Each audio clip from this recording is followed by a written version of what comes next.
muy buen día, un gusto de saludarlos. Hoy día les voy a conversar de un libro. El viejo de la lluvia es la segunda novela de Rodrigo Telles. Nos habla sobre las costumbres y la vida que ocurre en un pueblo, sobre la amistad, el amor, la crueldad, pero sobre todo nos habla de un país que parece borrado, pero que permanece en nuestros recuerdos y se resisten a desaparecer. Eso es lo que sé. El viejo y su perro llegaron un día que empezó a llover. Eso es lo que puedo decir porque así ocurrió. Vamos a conversar entonces con Rodrigo Telles. ¿Cómo estás tú? Muy buen día, un gusto de que nos hayas recibido. Hola Miriam, no, gracias a ti por recibirme, tú a mí en tu programa. Oye, vamos a ver, Rodrigo, tú eres abogado y juez de familia. ¿Qué hace un abogado y juez de familia escribiendo novelas? Mira, no es tan alejado, digamos, porque fíjate que el abogado y los jueces trabajamos todo el día con la palabra. Quizás la técnica es distinta, pero estamos todo el día escribiendo. Entonces, y diría que era como una preocupación mía cómo se redactaba, cuál era la forma más fácil de decir. Y no es tan alejado, diría bueno, también hay muchos abogados famosos que terminaron o no terminaron la carrera que se dedicaron a escribir. Bueno, Chacha, bueno, también Kafka estudió Derecho. O sea, son, es interminable la lista de Sí, abogados no, que por escriben. supuesto. Oye, pero es que, a ver, yo te conocí cuando habías escrito tu primera novela y que hablamos aquí en este mismo programa, y era El juro decir la Sí, verdad. Entonces uno dice, bueno, está bastante cercano a su trabajo, ¿no es cierto? Eh, claro. ahí narras la historia de una niña y a través de la historia de esa niña se ve un poco cómo cuál es el tejimaneje que hay como por detrás, la parte que uno no ve. Cuéntame un poquito cómo partiste, cuándo partiste y por qué decidiste partir con este. Bueno, yo me empecé a asesorar con una persona que apoyaba para gente que quería escribir. O sea, en realidad a mí me sugirieron escribir por razones como de capacidad, pero también como por un interés mío. Y me dijeron, mira, ¿por qué no ves para escribir? Y yo busqué una persona que se dedicara a este trabajo como de coach, ¿ya? Me dijo, mira, yo por tu nivel, por las cosas que yo leí, me dijo, me parece bien que escribas una novela. Y me sugirió escribir algo de mi trabajo. Y ahí yo empecé a imaginar algo y yo no escribo cosas autobiográficas, más allá de que uno se alimenta de su historia personal. Eh, y ahí empecé a tomar esta novela que tenía que ver con mi trabajo y sobre todo un poco de lo que hablamos antes del habla. Así, por ejemplo, a mí como un tema que me gusta mucho es el habla, por ejemplo, cómo hablan los abogados, cómo hablan los jueces, cómo hablan los... y cómo esa habla que es un habla fiscal, además la va adoptando todo el país, porque en el fondo cuando una persona entra a un tribunal empieza a hablar como en el lenguaje de tribunal, ¿no? Rápidamente lo asimila y lo toma. Entonces es algo que está en nosotros, está en la universidad. Oye, bueno, yo leí este libro ya, tu primera obra, y me llamó la atención no solamente la forma de escribirlo, la forma de hablar, como dices tú, porque es absolutamente tomarse razón y todas esas cosas terribles que dicen los Sí. abogados, así que hablan en Sí. difícil, ¿no? Me imagino, además, que algunos de tus personajes en este libro eran seres humanos reales, que de alguna manera tú sacaste a lo mejor la anécdota y las narraste acá, ¿o no? ¿Alguno de tus compañeros se vio reflejado en el libro? No, fíjate que lo que yo sí hago más bien es tomar características de las personas, ¿ya? Y que tiene que ver con una cuestión que para mí es muy importante. Primero, que vivir en simple, más allá de que a veces el tema puede ser complejo, es que vivir en simple, que cualquier persona pueda leer. Es como una cosa que tiene que ver como con una ética de la escritura que las personas puedan entender. Y segundo, es confiar en el lector. Es decir, yo confío en el lector, por eso no escribo novelas largas, no les desarrollo muchas ideas, porque creo que, fíjate, Miriam, que a mí lo que me pasa es que lo que yo voy haciendo es entregarle ciertos detalles de la persona. Por ejemplo, si yo te escribiera a ti, diría, bueno, y tenía una forma de tomar con la barbilla a la mano, y ese elemento yo lo voy trabajando, y eso va armando una manera en que el lector se va imaginando a este personaje, pero libremente. Yo no le voy diciendo más detalles de altura, peso, medida, porque de alguna forma eso restringe la capacidad creativa para mí, del lector, como un lector que se mete mucho en ese detalle. Oye, cuéntame, en este ahora, hablemos de tu segundo libro. En esta novela, El viejo de la lluvia, bueno, también tiene mucho, un lenguaje más o menos cercano al anterior, en el sentido de que tú narras muy bien y puedes describir muy bien lugares, situaciones, ¿no? Uno se imagina la lluvia y ese pueblo embarrado por todos lados.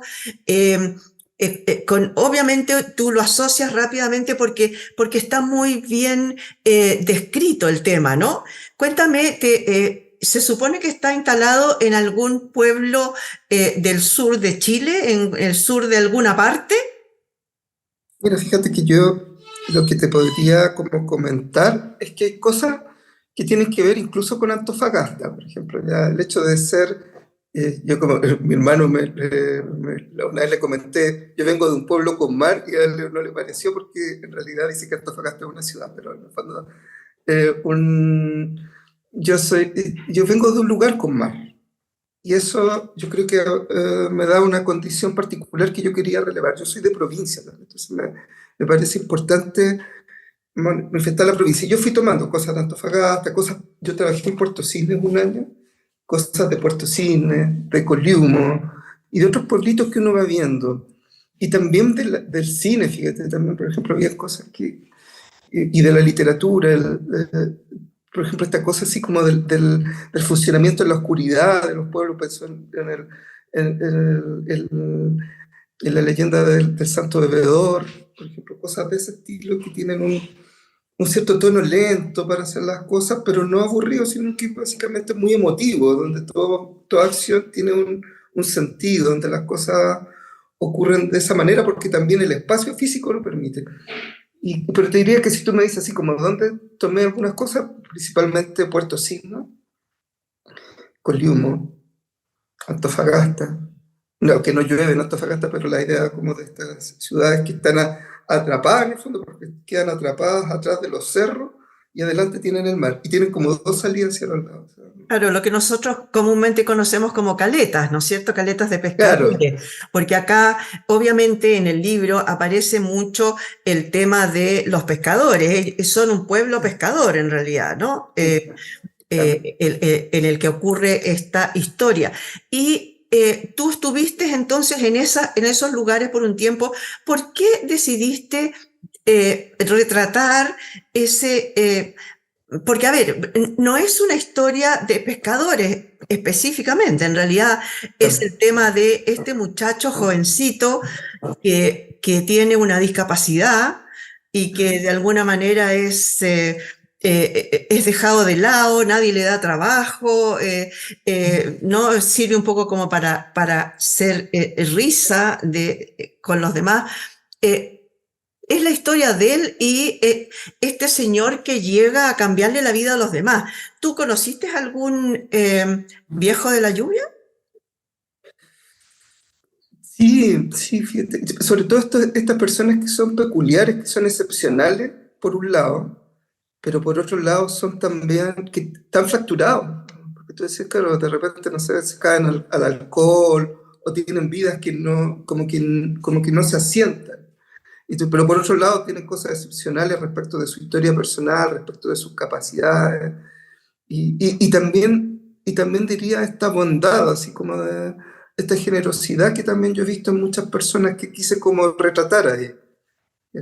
También era una respuesta mía a una cuestión que tiene que ver con el lenguaje, que es como que lo hablaba con otras personas respecto de que Chile tiene mucha crueldad en el lenguaje también a veces. Por ejemplo, para este personaje que le dice, mira, le dicen el personaje a este chico que es el narrador de la historia, le dicen el Cojinova, al viejo la lluvia, al tiro le ponen un sobrenombre, esta cosa de tratarnos con sobrenombre que es tan propio de nosotros y que no es que esté bien o mal, pero tiene también un elemento gracioso pero también cruel. Y ahí yo creo que lo que yo quería reflejar es cómo eso también da cuenta de una forma de organizarse la sociedad, porque el lenguaje también de alguna manera da cuenta de cómo se organiza una comunidad. Sí, claro que sí. Oye, es muy gracioso esto de las vecinas cuando se acercan a tratar de saber quién es este señor que llega ahí, ¿no? Con su perro, en un día de súper lluvia. Tú te imaginas a un, no sé, un indigente más o menos. Y resulta que el tipo es súper culto. El tipo escucha linda música, sabe del tema, eh, y llega un poco a cambiarles la vida. Eh, ¿Te has encontrado con personas que tú dices que son como excepcionales, ¿no? Que son raras, porque además él se viste raro, ¿no? Es como un payaso, una Claro, especie de payaso, pero claro. tiene una sabiduría muy fuerte, muy grande, ¿no? Cuéntame, a ver, ¿cómo fue escribir sobre este viejo de la lluvia? Mm, Mira, tiene que ver un poco cómo yo me acerco con los personajes, Miriam. Mira, a ver, bueno, yo por lo menos creo que los personajes tienen vida, que tienen que tener sangre, que tienen que estar, que tienen que palpitar. Y eso me implica tener una relación respetuosa con ellos. Por ejemplo, lo hablaba hace un tiempo Graham Greene en un libro, él decía, mira, hay personajes que cuesta que se revelen. El personaje que a mí más me costó que se revelara era el viejo. Porque era un personaje que era muy simpático, muy agradable, un poco esto como payasesco, por otro lado muy culto, pero la pregunta era, ¿cómo llegamos acá? ¿Cómo llegamos a que este personaje que tiene todos estos elementos, incluso para ser una persona distinta, está aquí dando vueltas, no tiene un lugar donde quedarse, anda llegando con un perro en la noche, en un lugar perdido en el sur? Y claro, construir eso es desde mi forma de acercarme a la literatura, es una relación con el personaje. Y él me va revelando lo que le ocurre. Y eso tiene y me lo va revelando desde la coherencia de la historia, desde sus acciones, desde sus peculiaridades y desde su emotividad. Fue bien bonito. Y también es muy bonito porque es una relación como la que uno tiene con los seres humanos, también donde hay un respeto, yo no llego más allá, no lo esfuerzo. Como le digo a un amigo, yo no los torturo a los personajes, no me parece torturarlos. Yo sé que podría hacer algo para que fuera más interesante, más sorprendente, ¿me entiendes? Pero el personaje es lo que es. Oye, tú en algún momento recién dices que lo conversas con gente. ¿Con quién lo conversas? ¿Con tu editor o con un amigo, con un hermano, con cualquier persona? ¿Cómo es este periodo de creación? Mm. Mira, yo parto trabajando con Pablo Azócar, ¿Mm? claro. Entonces trabajo con él y vamos trabajando semanalmente una cantidad de un capítulo, dos capítulos, dependiendo de lo creativo que esté mi tiempo y también las dificultades que da la novela, porque yo sé que cuando uno lo lee parece muy rápido, pero hay cosas que la forma de engarzar un diálogo con otro, hay que trabajarlo 2 o 3 semanas para que empiece a correr. Después, por ejemplo, una vez que ya está terminado, lo pasé a algunos escritores, por ejemplo, Juan Colil, también a Rafael Otano, y me dieron importantes observaciones, que al final son como lo que cuenta, porque lo que cuenta para ver la mirada del otro, de un otro al que tú quieres llegar, digamos, porque lo que empieza a ocurrir, me imagino que a todos les pasa, no es tan excepcional, es que cuando tú escribes algo, hasta yo creo una carta o un email, uno está tan metido en lo que está escribiendo que no ve cómo el otro lo va a leer totalmente. Cada uno lo piensa, etcétera, deriva, pero en algún minuto uno pierde como el contacto, al punto que a mí me pasa en algunos minutos que yo creo que he escrito cosas y no las he escrito. Palabras, pero a veces hasta frases, digamos. Entonces, no.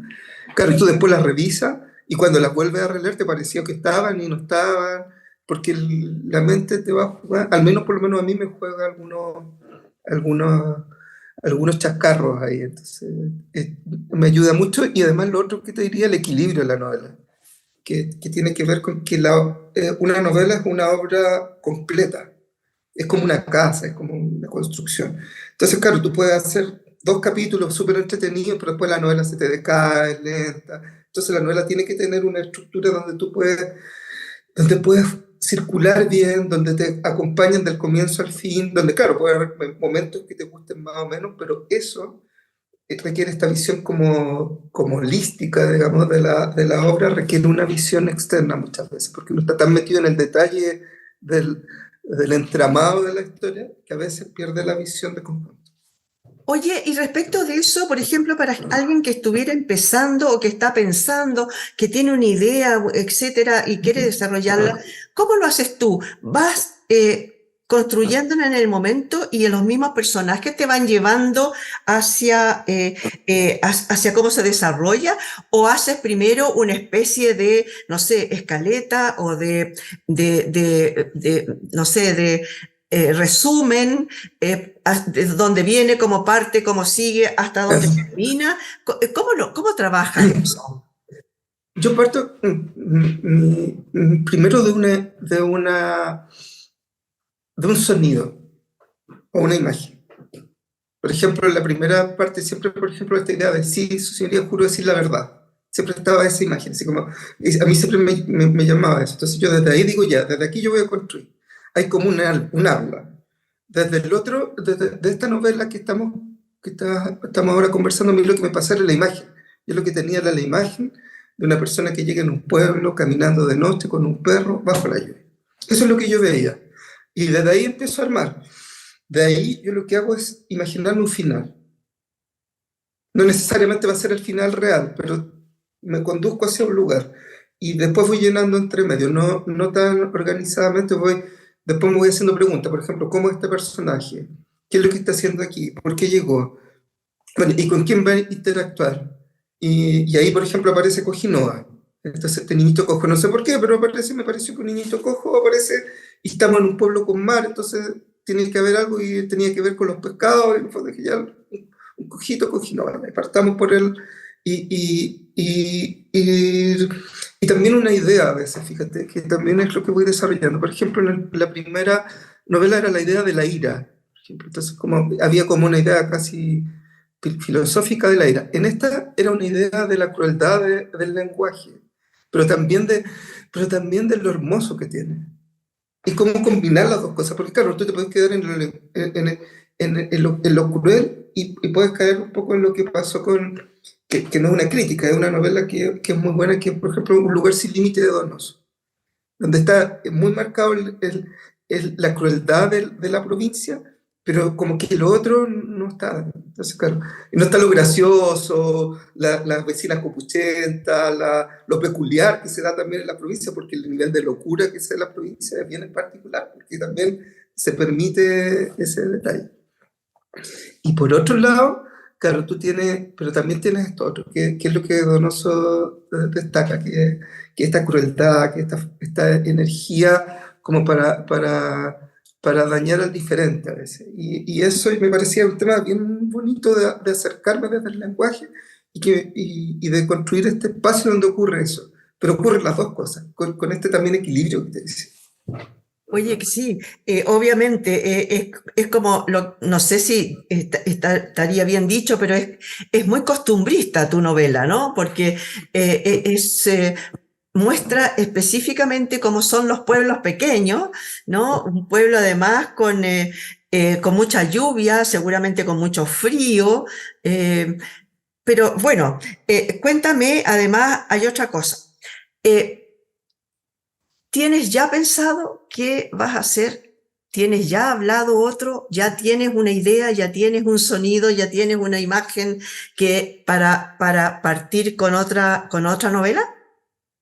Sí, mira, yo estoy trabajando ya en otra novela, que Ah, sería un ya, poco la continuación de la primera, así ya, como en otra línea.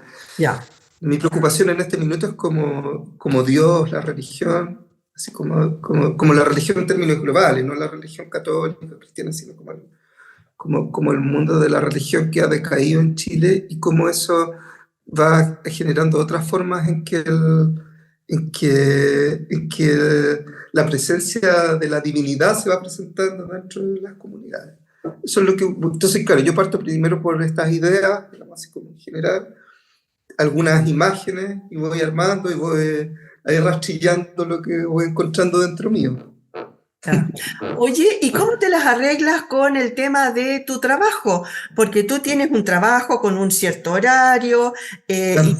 y trabajas todo el santo día en algo muy distinto a esto. Para ti es como una especie de catarsis salir y escribir y a lo mejor no solamente en el día, los días de trabajo, sino que los fines de semana. ¿Cómo te organizas? Mira, yo en general soy rápido para escribir.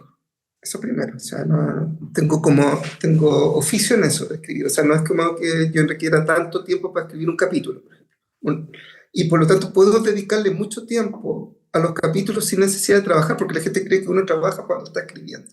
Lo mismo pasa con los jueces, creen que está trabajando solamente cuando está en el computador, pero tú tienes un problema jurídico y lo vas desarrollando, y lo mismo pasa con la novela para mí, o sea, yo voy diciendo ya, pero este personaje va a ir hacia acá, ya, ¿por qué va a hacer esto? ¿Y cómo lo va a hacer? ¿Y qué va a ocurrir? Entonces, cuando yo voy, yo lo que hago es plasmar eso y darle estructura y viendo también su realidad, porque hay una distancia entre lo que uno piensa y lo que uno dice. Yo creo que eso todos lo hemos vivido, digamos, que uno dice, oh, esta idea es tan brillante, y cuando ya la estás hablando como a la mitad, te das cuenta que estás hablando pura tontera. Eso Claro. como eso también empieza a pasar en la novela. Pero claro, yo lo trabajo, por ejemplo, hasta en el auto puedo ir pensando, voy leyendo otra cosa, y digo, ya, pero aquí hay algo que me suena, y digo, ya, o escuché a alguien que dijo algo, y digo, ya, esto, aquí está cómo habla este personaje, o aquí está cómo lo que puede ocurrir, aquí, algo que puede aparecer en la tele, o algo que se me ocurrió, algo que soñé, y ahí lo voy armando. Ese es más o menos. Y en la noche, en mis tiempos libres, dedicándole una hora o dos, puedo escribir bien con tiempo y que quede afinado. Oye, ¿cuánto tiempo te demoraste en escribir este? Yo lo escribí, fue relativamente rápido, menos de un año, pero lo que pasa es que lo escribí antes de la pandemia. Y Ah, después lo revisé este año y lo que no lo quería publicar era por esto que te decía el equilibrio. La novela le faltaban 2 capítulos. O sea, lo sé ahora expuesto. ya. ¿Cachai? Claro, porque este viejo, como te decía, es muy elusivo, y yo creo que hasta para el lector es muy elusivo. O sea, no es un viejo que te diga, no, yo soy así, pese a que es muy, muy vibrante en su forma de hablar, de todo, pero como que tú dices, bueno, pero ¿dónde apareció este personaje que tiene características? Y claro, lograr explicar eso y darle coherencia a la novela y estructura, eso me costó, y tenía que ir, yo le creería otros 6 meses más. O sea, como un año y medio, más o menos. Oye, y para ir terminando, cuéntame, ¿por qué yo tendría que comprar este libro y leerlo o para regalarlo? Claro. Mira, yo te diría primero que es un libro que es fácil de leer para cualquier persona. Es algo que me parece muy importante para mí. Además, creo que es un libro que habla de Chile, y de un Chile que no está siempre en la literatura. La literatura, un poco esto del costumbrismo, por ejemplo, que tú decías, es un tema en Chile. O sea, nosotros no podemos hablar de Chile realmente, porque el tiro nos dicen, no, sabes que tú eres costumbrista, cosa que no ocurre en Perú, que no ocurre en Argentina, que no ocurre en ninguna parte del mundo, o sea, quizás en España. Pero en Chile el costumbrismo es primero una mala palabra, y es una cuestión que ha inhibido que nosotros tengamos una voz desde las provincias. Y si nosotros vamos a hablar de chilenidad, creo que no podemos hablar de chilenidad sin hablar de las provincias. La construcción de la chilenidad es parte de las provincias, y eso implica una forma de hablar. Ahora, se puede hacer bien o mal, porque claro, yo puedo hacerlo burlesco, lo puedo hacer caricaturesco. Este libro, con todos probablemente sus ripios y sus luces también, lo que trata de hacer es darle una visión cuidadosa a ese Chile. Y habla de lo que nosotros somos, con la crueldad, con esta oscuridad, pero también con la simpatía, con lo gracioso que somos, y también con lo generoso que podemos ser. Y también eso también está ahí. Yo estoy muy orgulloso del libro, me gustó mucho.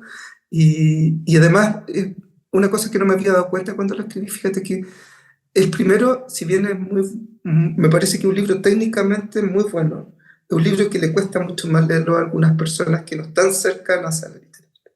Este es un libro mucho más cercano a las personas que incluso pueden tener miedo a acercarse a un libro, pero van además a sentir que es un lenguaje muy cercano, con modismos, con forma de hablar, que son los propios de los que hablamos acá y por lo tanto es bonito leer algo que nos diga Leotardo, que nos diga los citadinos, no sé, o ese tipo de expresiones que pueden no ser tan nuestras. Oye, ¿y para qué edades es recomendable? Mira, yo diría que probablemente un niño de 14 años para arriba lo podría leer.